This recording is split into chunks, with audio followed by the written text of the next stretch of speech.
Good afternoon once again, everyone here, the press, the community. Those that don't know me, Eddie Moran, Mayor of the City of Reading. I wanted to take the opportunity to reiterate what I said yesterday, starting by thanking the police department, especially their investigation unit, who we have some members of that department, for the quick and incredible methods it took to apprehend the suspect. They are ones to be giving all the credit, but I wanted to take this opportunity not only to thank them, but also to remind the community the importance of providing information whenever possible, whether it's a family member or those within the community, especially the store owners that were more than willing to extend footage if necessary, and as well as the other agencies that took part in making sure that we brought a child back home safely, such as the NYPD and the FBI. But most of the credit, again, goes to our local police department, which I'm grateful to. I want to also elaborate on what I said yesterday. So please let this be a lesson for anybody that is thinking or contemplating and harming one of our little ones. As was the case yesterday, we would do anything to give it our priority, to make sure that we attack that concern and that situation immediately and bring those individuals to the content of the law that is possible. So the chief does have some additional information that he's going to be sharing related to yesterday's incident and the positive outcome that we were able to obtain. So once again, thank you for your patience. Thank you to the community for not being alarmed more than need to. But most importantly, thank you to the Reading Police Department. Chief. Thank you. Good afternoon. I'm going to preface my statements with this is still an active and very ongoing investigation. We're still turning up information and working on some different leads. However, I can say with 100% certainty that the individual we have in custody, Duane Taylor, is the only individual who is involved in this incident. There are no other suspects that we are looking for. There were no other suspects that were involved. Just to assure the community that they are safe and will continue to be safe. I'll kind of give a rundown of how this incident unfolded yesterday here in the city of Reading and up in New York City to give you a better idea of what we were dealing with. So on August 31st at 7:45 a.m., the Reading Police Department was dispatched to the 500 block of South Court in the Glenside home section of the city for a report of a child that was abducted from a residence there. Upon their arrival at the scene, our patrol officers met with the victim's mother, who reported that her 13-year-old daughter, Janae Kalia-Henry, was missing.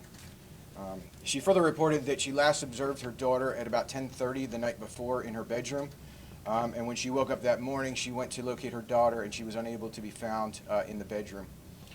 She then further checked the residence to see if the juvenile was somewhere else in the residence, and she found that not only was the juvenile missing, but the rear door of the residence was open.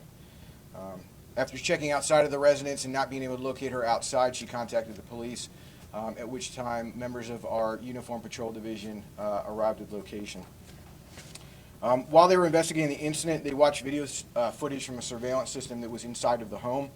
And at approximately 2 a.m., a male whose head and upper body was covered by a sheet entered the residence and walked up to the second floor of the residence. A short time later, he was observed walking behind the victim and escorting her from the residence outside. So at that time, our investigators reviewed video footage from different cameras outside of the residence and observed him carry the victim to the silver Chevrolet Traverse that we were looking for yesterday and place her in the rear cargo area of the vehicle and then depart the scene. During the investigation, the mother's ex-boyfriend, Duane Taylor, was identified as the primary suspect in the kidnapping. Our criminal investigators began working with the Pennsylvania State Police to have an Amber Alert issued while they were developing leads on where Taylor may have taken the victim. An address in the 800 block of Glenmore Avenue in Brooklyn was identified as Taylor's residence, and our investigators began coordinating a response to that location with the NYPD and the FBI. Officers from the NYPD made contact with Taylor at approximately 6:30 p.m. at his apartment and took him into custody at that time. However, at that time, the victim was not located within the apartment or in that general area. A short time later, our investigators were advised that the victim approached an individual in the 900 block of Liberty Avenue in Brooklyn and asked her for help, reporting that she had been kidnapped. At that time, that individual was positively identified as the victim in this case, and was transported to an area hospital just for observation concerning what she had been through, and was later reunited with her mother. I want to thank the members of our Reading Police Department Patrol and Criminal Investigations Division for the work that they did yesterday. They immediately, everyone in that division, turned their focus to this case, and their primary goal was to locate this young lady safely and bring her home to her family. I also want to thank the members of the NYPD, the FBI, and the Berks County District Attorney's Office who lended their full and unconditional support. We had resources here in the city very quickly, and additional resources from the FBI's Philadelphia field office that were en route at the time that she was located. Like the mayor said, these are cases that we take seriously. We take all crime in the city seriously, but we are especially committed to keeping our community safe and especially keeping our young people safe in this city. And we'll do everything we can within our power, within the cooperation of our partner law enforcement agencies, to get monsters like this off the street. We can't have folks like this in our city terrorizing our city and traumatizing our residents. I want to extend my appreciation to the family for the cooperation that they extended to us throughout this investigation, which was ultimately the leads that developed very quickly that allowed us to achieve this outcome. And extend our thoughts and our prayers to the victim and her family. She's been through a very traumatic experience. The whole family has, our community has, and we just hope and pray that they're able to get through this without too much more trauma. So thank you for being here. If we develop more information, as we develop more information, we will get that out to you. Mr. Taylor remains in custody on the charges that we filed yesterday. And if there's any updates to those charges and any additional information, we'll get that out to you. Chief, you touch on the gap in time between when she was reported missing and when the Amber Alert was issued?